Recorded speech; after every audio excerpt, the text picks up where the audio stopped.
السلام علیکم. بہت بڑی خبر ہے یہ جی اس وقت, اور اللہ تعالیٰ رحم کرے. اللہ تعالیٰ سے دعا ہے کہ اللہ تعالیٰ کرم کر دے اپنا, کیونکہ بیچارے مسلمان تو ہر جگہ پہ جو ہے وہ عذاب کے اندر ہی ہیں. لیکن خبر یہ ہے کہ G7 کی اتنی بڑی اتنی اہم کانفرنس تھی جو اتنے پہلے سے پلان تھی, سالہ سال لگ جاتے ہیں اس کی تیاریوں میں, پلاننگ میں, شیڈیولز پہلے سے اناؤنس ہوتے ہیں, لوگوں نے آنا ہوتا ہے. لیکن اس کا جو سب سے اہم دن تھا وہ چوتھا دن تھا, اور ڈونلڈ ٹرمپ جو پریزیڈنٹ آف امریکہ ہیں انہوں نے G7 کی میٹنگ ابھی 1 گھنٹہ پہلے چھوڑ کر وہ واپس ہنگامی طور پہ واشنگٹن پہنچ رہے ہیں. یعنی اب آپ کو یہ بتاؤں کہ انہوں نے کئی لوگوں سے ملاقاتیں کرنی تھی وہاں پہ, جس میں زیلنسکی جو صدر ہیں یوکرین کے, اور ان کو بتانا تھا کہ ان کی رشیا کے پریزیڈنٹ ولادیمیر پوتن سے 4 دن پہلے وہ 1 گھنٹے کی جو بات ہوئی اس میں کیا تھا, اور کس طرح یوکرین سیز فائر کی طرف جا سکتا ہے یا کیا نہیں. اور پھر 1-2 اور صدور سے بھی ان کی ملاقاتیں تھیں ون آن ون. اس کے بعد ان کی بڑی امپورٹنٹ پریس ٹاک تھی, لیکن انہوں نے صرف ایک وجہ یہ بتائی ہے کہ جی مجھے واشنگٹن بہت ضروری پہنچنا ہے کیونکہ مڈل ایسٹ جو ہے اس کے اوپر اب گہری نظر ہے ہماری. لیکن واشنگٹن جانے سے پہلے ان کی جو نیشنل سیکیورٹی کاؤنسل ہے اس کا ہنگامی اجلاس انہوں نے بلا لیا. یعنی آپ یہ سمجھیں کہ پریزیڈنٹ ٹرمپ جو ہیں وہ رات کو کسی وقت پہنچیں گے واشنگٹن, اور پھر وہاں پہ اسی وقت وہ وائٹ ہاؤس میں وہ ہنگامی میٹنگ ہو رہی ہے. اور اب ڈفرینٹ پوائنٹرز ڈفرینٹ باتیں اس کی کہہ رہے ہیں, اور وہ کہہ رہے ہیں کہ جناب یہ جو ہے نا اب امریکہ ہو سکتا ہے کہ کسی طرح کود جائے ایران اسرائیل کے اس کانفلکٹ میں. اچھا, اب 2 اور بڑی اہم ڈیولپمنٹس ہو گئی ہیں اس میں. چائنیز حکومت نے اپنے تمام شہریوں کو ڈائریکٹیو دے دیا ہے کہ جی فوری طور پہ اسرائیل چھوڑ دیں. اب چائنیز گورنمنٹ نے اسرائیل کے متعلق کہا ہے کہ جی چائنا کے جتنے بھی لوگ وہاں پہ ہیں, کاروبار کر رہے ہیں یا نوکری کر رہے ہیں یا کوئی ٹورزم کے لیے گیا ہوا ہے, تو وہ فوری طور پہ اسرائیل کو خالی کر دے اور چھوڑ دے. اب مجھے نہیں پتا کہ وہ کیسے نکلیں گی, کیونکہ مجھے جہاں تک پتا چلا ہے کہ اسرائیل کی ایئر سپیس بند ہے, فلائٹس کا شاید آنا جانا نہیں ہے, ایئرپورٹس کے ان کے اوپر کافی کراؤڈ ہے کہ جو نکلنا چاہ رہا ہے اور نہیں نکل سکتا. لیکن بہرحال یہ چائنیز گورنمنٹ جو ہے وہ ایسے ہی نہیں کہتی. آج ڈونلڈ ٹرمپ نے ایک ٹویٹ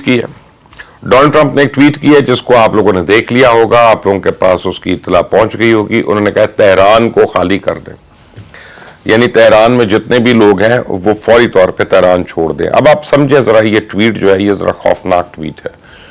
اس کی وجہ کیا ہے کہ تہران کے اندر تقریباً 1 کروڑ لوگ ہیں.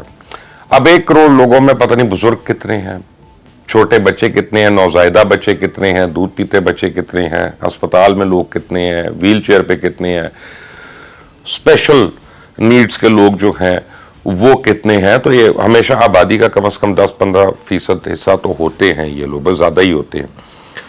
تو اب وہ کیسے چھوڑیں گے؟ اور پہ ہر ایک کا تو ضروری نہیں کہ گھر ہو تہران کے باہر, یا وہ کہاں پہ ٹھہرے گا یا کتنی دیر ٹھہر سکتا. اور 1 کروڑ لوگوں کو مختلف شہروں میں کتنے ہوٹلز ہیں یا گیسٹ ہاؤسز ہیں یا لوگ ہیں جو اکاموڈیٹ کر سکتے ہیں. تو ایک افراتفری جو ہے وہ تہران کے اندر آبویسلی مچ گئی اس وجہ سے. اس کا مطلب یہ ہے کہ کوئی نہ کوئی تہران کے اوپر بہت سیریس قسم کا حملہ ہونے والا ہے, جس میں امریکہ کی رضامندی شامل ہے, کیونکہ ڈونلڈ ٹرمپ نے یہ ٹویٹ کی ہے, یہ نیتن یاہو نے نہیں کی.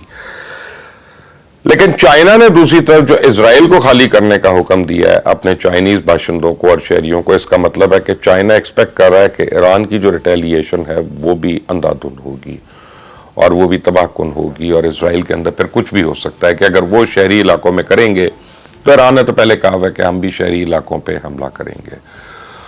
تو یہ لڑائی جو ہے یہ اب مزید پھیل رہی ہے, یہ سمٹنے کی بجائے.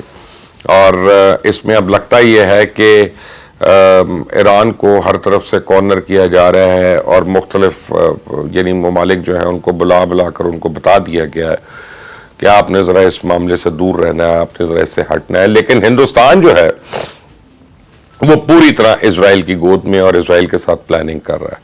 اچھا, انڈیا نے ایک اور ڈرامہ شروع کر دیا. آپ دیکھیں پچھلے 3 دن میں وہاں پہ 4 فلائٹس جو ہیں گراؤنڈ ہو چکی ہیں, جن میں ایئر انڈیا کی فلائٹس ہیں, جن میں یہی بوئنگ 787 ڈریم لائنرز ہیں جو کریش ہوا تھا, اور ایک ہانگ کانگ میں آج واپس چلا گیا ہے کہ جی اس میں کوئی پرابلم ہو گئی تھی اس کے پاور سسٹم میں. اور اب انڈیگو کی بھی فلائٹ وہاں پہ گراؤنڈ ہو گئی ہے. 5 ان کے ہیلی کاپٹرز جو ہیں وہ کریش کر گئے ہوئے ہیں over a period of 1 month. تو وہ جو ہے اور انہوں نے ساتھ کہنا شروع کر دیا کہ جی یہ جو ہے ہمارے اوپر لگتا ہے کہ کچھ سیبوٹاج ہوا ہے یہ جہاز کا. تو یہ آپ ان ساری کڑیوں کو ملائیں تو کیا ہو سکتا ہے کہ ہندوستان دوبارہ سے جو ہمیں یہ پتا تھا کہ اگست کے آخر میں اس نے کوئی حملہ کرنا ہے یا ایڈونچر کرنی ہے پاکستان پہ, تو وہ اس وقت کرے گا کہ پاکستان ایک طرف اسرائیل کی وجہ سے ایران کے بارڈر پہ اس کی فوج ہے وہاں پہ بزی ہے, دوسری طرف افغانستان میں آپ کو پتا ہے TTP کا ایلیمنٹ ہے وہ اس میں بھی ہماری افواج جو ہیں بزی ہیں, اور آپریشن ہمارا جو ہے فتنۃ الہندوستان کے خلاف جو ہے وہ جاری و ساری ہے. تو اب ان ساری چیزوں میں سمجھتے ہیں کہ پاکستان شاید پھنسا ہو اور ہم اس وقت کوئی نہ کوئی پاکستان کو خدا نخواستہ زخم پہنچا لیں. لیکن اصل خطرہ جو ہے وہ اس وقت ایران میں رہنے والے لوگوں کا ہے اور تہران کے اندر لوگوں کا ہے. اور یہ ہے کہ جب امریکن پریزیڈنٹ لوگوں کو یہ کہہ دے کہ تم یہاں سے نکل جاؤ تو اس کا مطلب ہے کوئی یہ بڑی بری خبر کا شاخسانہ ہے. تو آج کی رات جو ہے وہ ایران کے اوپر جو ہے آپ سمجھیں ایک قسم کی بھاری رات ہوگی, کیونکہ آج ڈونلڈ ٹرمپ نے کوئی بھی اب جو ہے وہ اب جب نیشنل سیکورٹی کاؤنسل کو انہوں نے بلایا تو وہ کوئی اپنا لائحہ عمل دینے لگے. ہو سکتا ہے وہ براہ راست نہ آئیں, ہو سکتا ہے وہ کسی اور طریقے سے آئیں, ہو سکتا ہے وہ کوئی فائنل ایک آفر کر دیں. اب یہ تو صرف ہمارا گیس ورک ہے, کیونکہ پریزیڈنٹ ٹرمپ کے مائنڈ میں کیا چل رہا ہے یہ تو پریزیڈنٹ ٹرمپ ہی بتا سکتے ہیں, یہ تو کوئی اور نہیں بتا سکتا.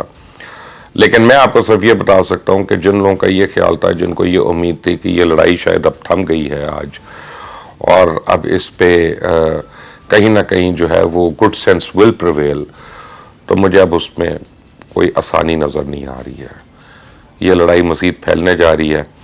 اللہ تعالیٰ مظلوموں کا حامی و ناصر ہو اور اللہ تعالیٰ ظلم اور ظالم کے ہاتھ توڑ دے اور جو ہے وہ مظلوم اور حق پہ جو ہیں ان کو فاتح کرے. آپ بھی یہ دعا کریے گا میرے ساتھ. اس چینل کو سبسکرائب کریں, بیل آئیکن کو پریس کریں, جتنی بھی مزید اپڈیٹس ہیں وہ فوری طور پہ آپ کے پاس لے کے آتا رہوں گا.